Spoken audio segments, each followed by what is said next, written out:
So in my last class, I have started the topic called as sentences and subject and predicate. ಎರಡು topic ಅನ್ನು ನಾನು ಮುಗಿಸಿದ್ದೇನೆ.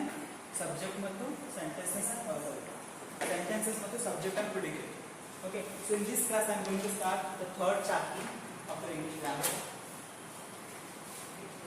Chapter 3 is phrases and clauses.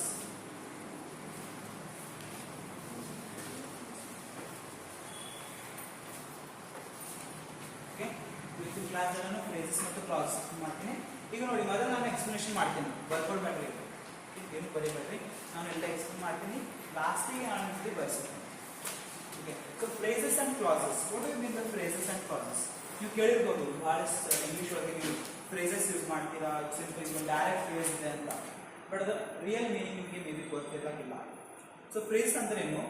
ಆ sentences, ಈಗ ನಾವು ಮಾತಾಡೋ ನಿಮಗೆ ಸೆಂಟೆನ್ಸ್ ಒಳಗೆ ಮಾತಾಡ್ತೀವಿ. Okay, we join the words and we make a sentence and we spread it out. Okay, ಅದನ್ನು ಮಾತಾಡ್ತೀವಿ. ಈಗ ಸೆಂಟೆನ್ಸಸ್ ಒಳಗೆ ಇರುತ್ತೆ ಅಂದ್ರೆ ಎಲ್ಲ ಸೆಂಟೆನ್ಸಸ್ ಸೆನ್ಸ್ ಮಾಡ್ತಾರೆ, but there are sentences which make sense but not complete sense. ಅರ್ಥ ಮಾಡ್ತವೆ ಬಟ್ ಪೂರ್ತಿಯಾಗಿ ಅರ್ಥ ಮಾಡ್ತಿಲ್ಲ. ಅದನ್ನು ನಾವೀಗ ಕಲಿಯೋಣ. ಓಕೆ, ಯಾವ ಅರ್ಥ ಮಾಡ್ತವೆ ಅವರು ನಾವು ಫ್ರೇಸಸ್ ಅಂತ ಅಂತೀವಿ, ಯಾವ ಕಂಪ್ಲೀಟ್ ಆಗಿ ಅರ್ಥ ಮಾಡ್ತವೆ ಅದಕ್ಕೆ ಕ್ಲಾಸಸ್ ಅಂತ ಅಂತೀವಿ. For example, sun rises in the east, ಇದು ಒಂದು ಸೆಂಟೆನ್ಸ್ ಅರ್ಥ ಮಾಡ್ತಿದೆ. Sun rises in the east ಅಂದ್ರೆ ಈಸ್ಟ್ ಅಂದ್ರೆ ಅದು ಏನು ಹೇಳ್ತಾರೆ, ಉದಯ ಆಗುತ್ತೆ ಸನ್. ಓಕೆ, ಸೂರ್ಯನು ಈಸ್ಟ್ ನಲ್ಲಿ ಉದಯ ಆಗುತ್ತೆ ಅಂತ ನಿಮಗೆ ಗೊತ್ತಿದೆ.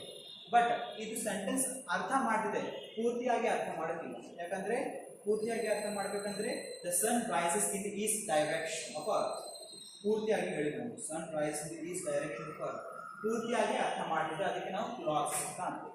ಸಿಂಪಲ್ ಆಗಿ ಹೇಳ್ತಾ ಇದ್ದೀವಿ. ಓಕೆ, ಏನು ಬೇಸಿಕ್ ಎಕ್ಸಾಂಪಲ್ ಇರ್ತಲ್ಲ ಅದರಿಂದ ಹೇಳ್ತೀವಿ.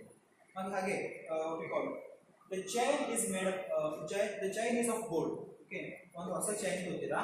The chain is of gold sentence ಅರ್ಥ ಮಾಡ್ತದೆ.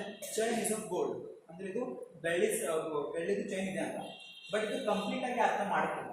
ಯಾಕಂದ್ರೆ ಕಂಪ್ಲೀಟ್ ಆಗಿ ಯಾವಾಗ ಅರ್ಥ ಮಾಡುತ್ತೆ, the chain is made up of gold.